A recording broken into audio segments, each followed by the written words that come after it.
Okay, Louise, my first question is to you. Both artists reside and work in Kyoto.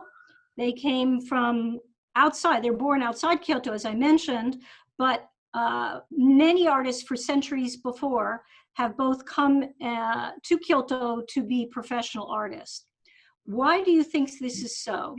And this is a question I'd like you, Louise, to consider as a craft historian and also as a curator. It's interesting to reflect upon their work placed within the physical and cultural environments of the city of Kyoto.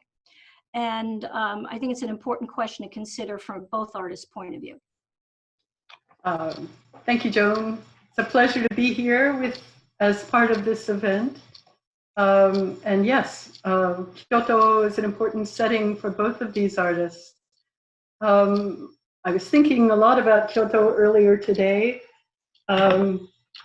and thinking that there must be no place in the world that's more ideal to live and work as a ceramic artist, and at the same time, perhaps no place in the world that's more terrifying to do so, because there's such a deep, deep history and an enveloping atmosphere of demanding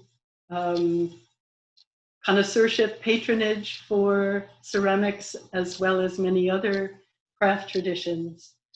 Kyoto's been a capital, or was a capital city, for 1,000 years.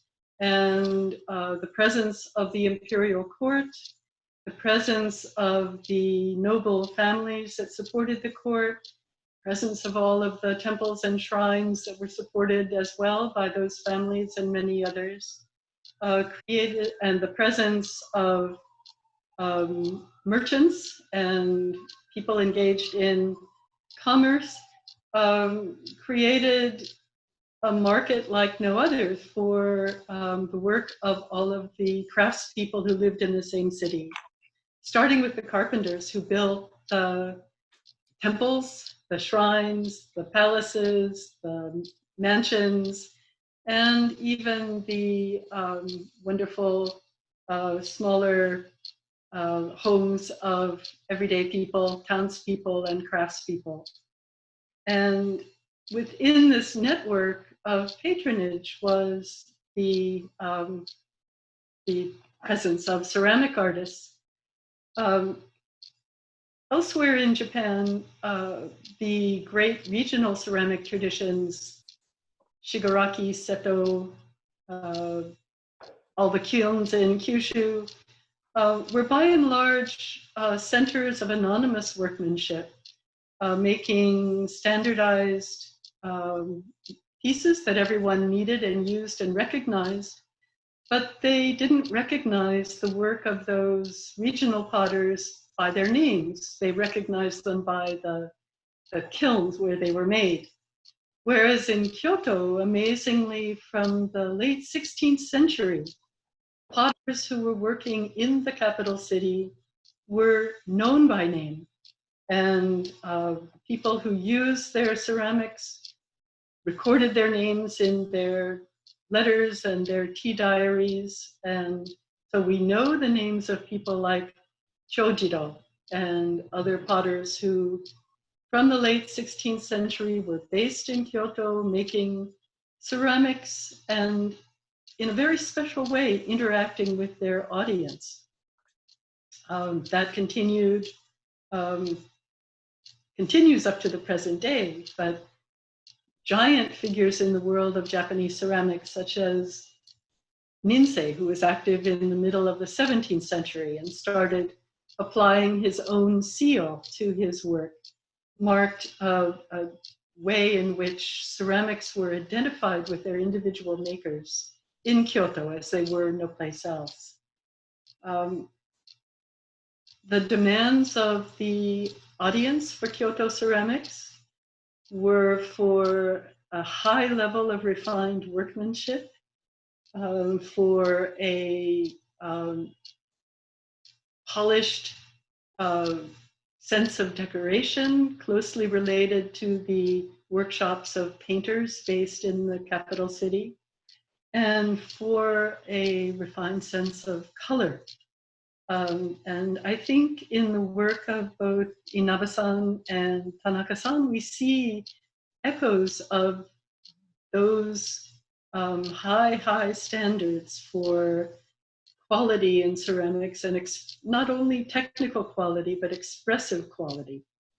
And it's wonderful to see it in their work, see echoes of things that happened over the centuries in Kyoto to establish Kyoto as really a center for a unique kind of ceramic production.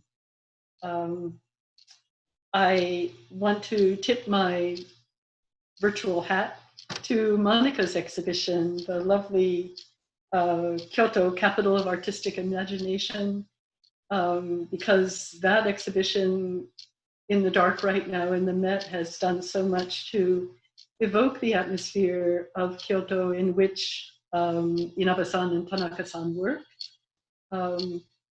And I look forward to hearing them talk about why it is that they made the brave decision to work in Kyoto. And they're under the scrutiny of living artists and under the mantle of the tradition of many centuries of past artists. And so the demands on themselves must be very high indeed. But clearly they have absorbed those models, and each of them expresses them in a particular way in her work. And I really look forward to hearing what they have to say about what they're doing. It was the perfect response, and it actually leads in ideally to asking my next question to Monica. Because Monica, of course, you put together this amazing Kyoto show that hopefully when the lights do go on in the Met, we'll be able to revisit and enjoy yet again, all our best friends sitting there in the darkness. And luckily they're sitting in the darkness, so hopefully it will reopen in the near future.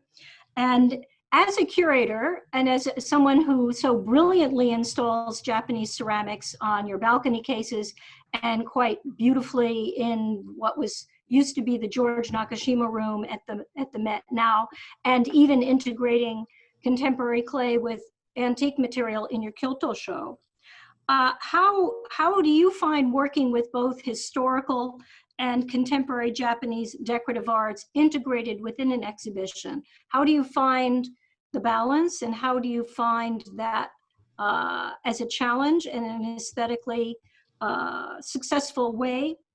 And how do you make that dialogue work in your installations? And you could take this one step forward. If the Met did own a piece by either of these two young women, how might you have contextualized it within your current exhibition? Thank you for the invitation, Joan. It's a wonderful event, and it's my pleasure to join you tonight. And Louis' comments made me homesick. I really want to go back to Kyoto now. Me too. So seeing Tanaka use works which resemble objects and boxes wrapped in furoshiki, wrapping cloth, reminded me that in Japanese art, there is a long tradition of a kind of mischievous edge, artists showcasing skills to evoke different, sometimes surprising textures and creating convincing visual illusions.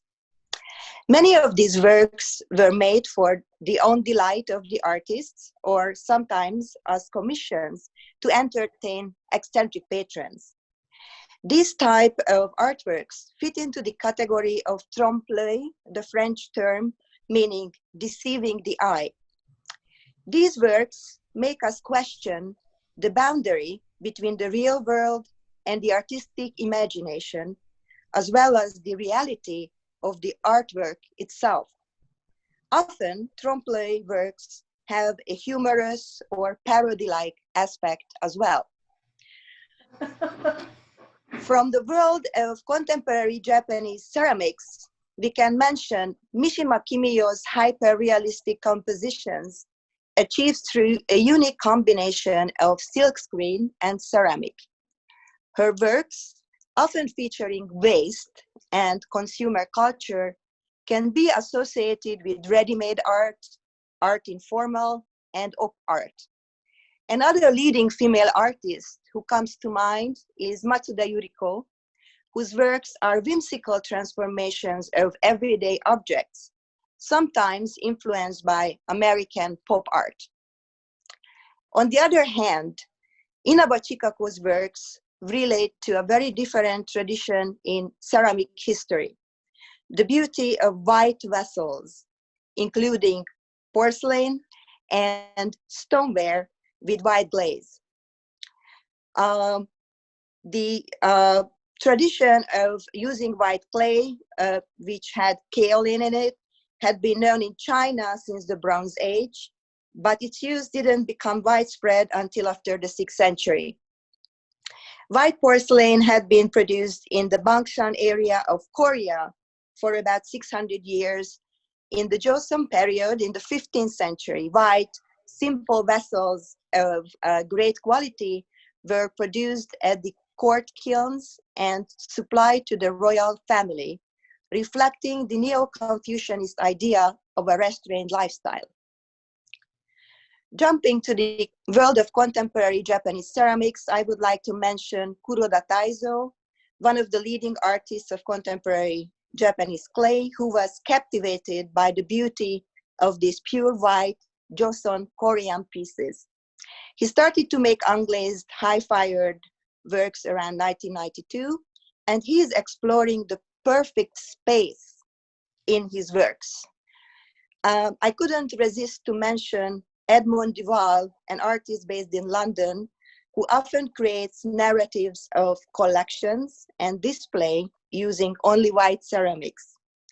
Duval was inspired by seeing Chinese white wares, and his works represent a dialogue between minimalism and architecture. And I would like to call your attention to the beauty of light and shadow of these white wares and the beautiful form, the shape of the piece, which is really unique to this type of vessels. Thank you for your attention. Thank you, Monica. That was wonderful and very insightful. And I don't know how you got all that into like 3 minutes of comments, but very illuminating.